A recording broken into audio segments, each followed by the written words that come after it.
Good morning, students. I'm Dr. Ritu Shrivastava, and I'm your course instructor for operating system. So in today's class, we are going to discuss about the books that you're going to refer. Since currently I'm unable to come to the college, and so I thought I'll send some video lectures to you all. So you can start with your subject. You can get the books issued from the library. So in today's class, I'm going to just discuss about the basic what the syllabus is, what books you're going to refer, and some basic functions of the operating system. So let us discuss the books. We have all these books are available in the library. So we have Galvin and Gagne, Operating System Concepts, another book on operating system by Dhamdare, Modern Operating System by Tannenbaum. You have a book, Operating System by William Stallings, and Operating System by Detail and Detail. So all these books are good. All these books are covering your syllabus, and all these books are available in the library. You can issue any of the books, and from time to time, I will also be giving you the lecture slides and notes wherever required. Okay. So let us start with why we study operating system. Because any degree in computer science is incomplete without studying about operating system. So what are the objectives of this course? So let us discuss the learning objectives. First is that you should be able to understand the purpose of the operating system. You should be able to distinguish between a resource, a program, and a process. So end of this course on operating system, you will be clearly able to distinguish between what is a resource, what is a program, what is a process. You will be able to recognize the critical resources and manage their utilization. Describe the various memory page replacement algorithms. So we are going to discuss those, and at the end of the course, you will be clearly understanding the page replacement algorithms and clearly understanding how files are stored in secondary memory. So these are the objectives. And what are the prerequisites? That means what you should know before you take up the course on operating system. So you should have a basic idea of operating system, which I'm sure all of you have, since you have already studied some topics of operating system in basic computer engineering. You should know about the basic hardware of the computer, which I'm sure each one of you know, and you should have a general idea of the functions of the operating system, which again you have discussed in BCE. So we can start with the course. You will not have any problem in understanding anything. Let us discuss the syllabus. So basically unit 1, which I am starting today, is going to study about the basic definition and functions of the operating system, how operating system evolved over the years. So we are going to discuss about the history of the operating system. And while we are discussing the history and evolution of operating system, we are also going to discuss the types of operating system, because during the evolution, you will study the various types of operating system. What are the advantages and disadvantages of each type of operating system? So that is comprising of your first unit, and I will also give you the concept of system calls. So unit 2 is basically covering file concepts, access method, how you're storing in the secondary storage, what are the methods of file allocation, file protection, directory structures, and system call for file management. We are also going to study the disk scheduling algorithms in second unit. The third unit is a very big unit. As you can see that it is divided into two parts. One is basically process management, and the second part is memory management. In process management, we are going to discuss the concept of processes. So here you will be clearly able to understand what is a program and what is a process. The scheduling, we are going to discuss the type of schedulers. We are going to discuss about what is a process state diagram and the scheduling algorithms. Okay, we are also going to discuss the concept of threads here. And memory management, basically, when we say memory management, we are going to talk about primary memory, how it is partitioned, what are the methods of allocation of this memory. So we are going to talk about paging, segmentation, page segmentation. We are going to compare these techniques. And another concept, which is the concept of virtual memory. So we are going to talk about virtual memory and how it is implemented with the help of demand paging. So all this we are going to cover in memory management. So it is a huge unit. And after the first unit, students, I'm going to cover the third unit, because once you do have the concept of a process and a memory, how memory is managed, then file management becomes easier to understand. So that will be how we are going to study. The fourth unit is basically we are going to discuss about the input output devices, the what are the principles of input output, various methods of input output. So interrupt driven input output, concurrent input output, process of concurrent processes का concept, real and virtual concurrency, the what is mutual exclusion, what is inter-process communication.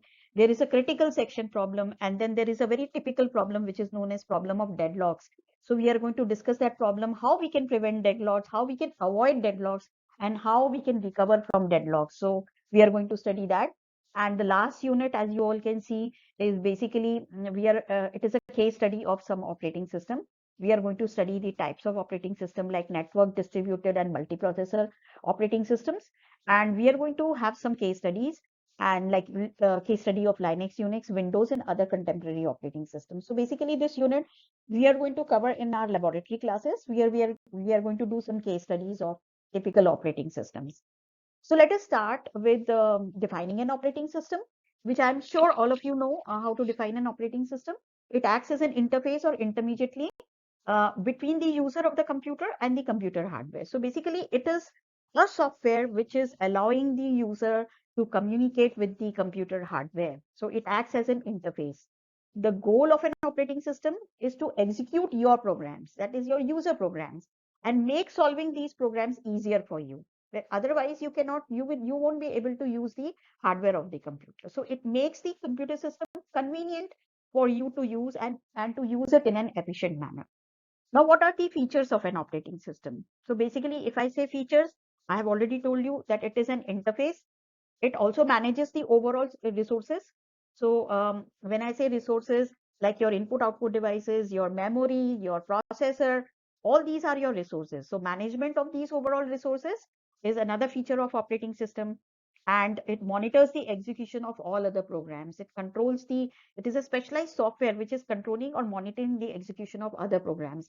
Other programs means your application programs and other system software programs. Okay. Now, let us come to the objectives of an operating system. Uh, as we have already discussed, it makes the computer system convenient for you to use. It it actually is going to hide the details of hardware from the user, because you do not want the user to be involved with handling the hardware resources and get into the nitty-gritties of that, because you're running your application programs. You don't want to do that. You don't want to manage the hardware of the computer. So the operating system is going to manage the hardware of the computer on your behalf, and it is basically managing the various resources and making work easier for you and efficient for you, easier for you to run your application programs. It is also keeping track of who is using which resource, because if it does not keep a track of which program, how will it be able to share the resources in a fair way among the various programs? So it has to keep a track of which resource is allocated to which user, and it is going to allow a fair sharing of these resources among the various programs and users. Since you all know, nowadays you do not run a single program on your computer. There are multiple programs which are running on your machine. So you need to share the resources in a fair way amongst these programs. Now, continuously, I was talking about your programs, user programs, which we call as the application software, and I have been talking about the system software. So, basically, how do you distinguish between application software and system software?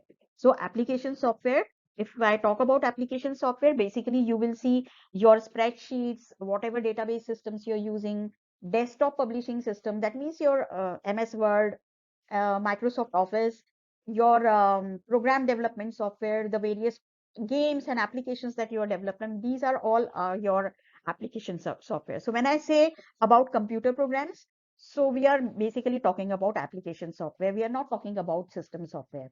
System software is used by specialized people who are developing the operating system. So it is more transparent. Transparent means it is not visible to the common user. And basically, it provides a general programming environment in which programmers can create specific applications to suit their needs. So system software is basically just providing the environment for your application programs to run on the computer. So in the next slide, there is a diagram. Let us go through this diagram. Here you can very well see that the outer layer is your application software. So your word processors, all your databases, your browsers, your spreadsheets, your computer games, they are all a part of the application software.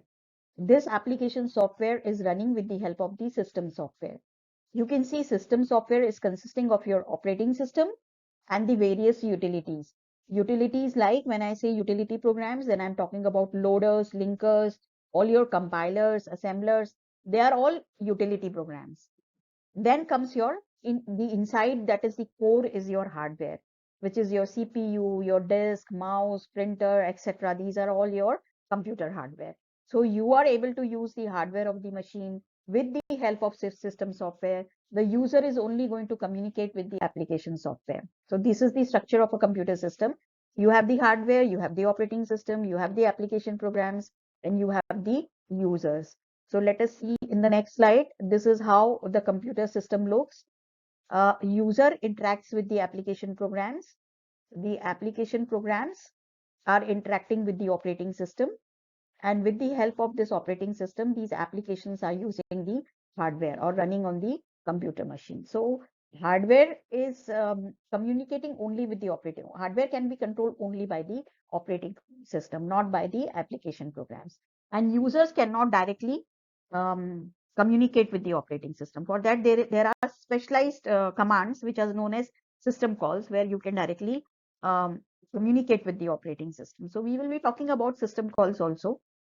Now let us come to the functions of the operating system. So you will see that your whole syllabus is divided with the how the major functions of the operating system are performed.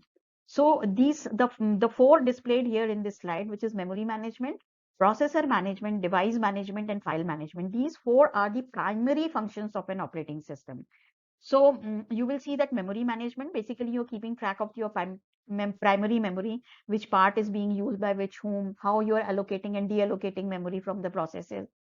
And processor management, how you are allocating and deallocating processors among the various processes. So these two things you are going to cover in unit 3.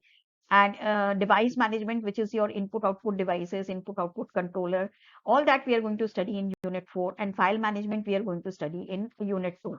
So your syllabus is designed around the functions of the operating system. There are other functions also, like security. It is providing security. You cannot have unauthorized access. So you are doing that with the help of passwords. You all know we are using CAPTCHA. These are all the security which is provided by your operating system. Job accounting, it keeps track of time and resources used by various jobs. Control over system performance, how you are allocating these resources, how you are this is going to affect the overall performance of the system. So it is controlling the overall performance of the system. Interaction with the operators via the console of the computer in the form of instructions. So whatever instructions you are giving, and also all error detecting aids like production of dumps, traces, error messages with the help of your compiler and other utility softwares, and coordination between other software and users. So it is also providing functioning coordination and assignment of compilers, interpreters. All this is being done by your operating system. So with this, I'm going to end the lecture of today. We have discussed a number of things today, the basic functions of the operating system, definition of the operating system, the how the computer system looks, the interfaces we have discussed, the application, program, system, software, hardware, how user is interacting with the hardware of the computer. We have discussed all that. And in the next lecture, I'm going to talk about or take you to the evolution of operating system. And while we are discussing the evolution of the operating system, we will also discuss the various types of operating systems and their advantages and disadvantages. So thank you, students. Please wait for my next lecture, and have a great day.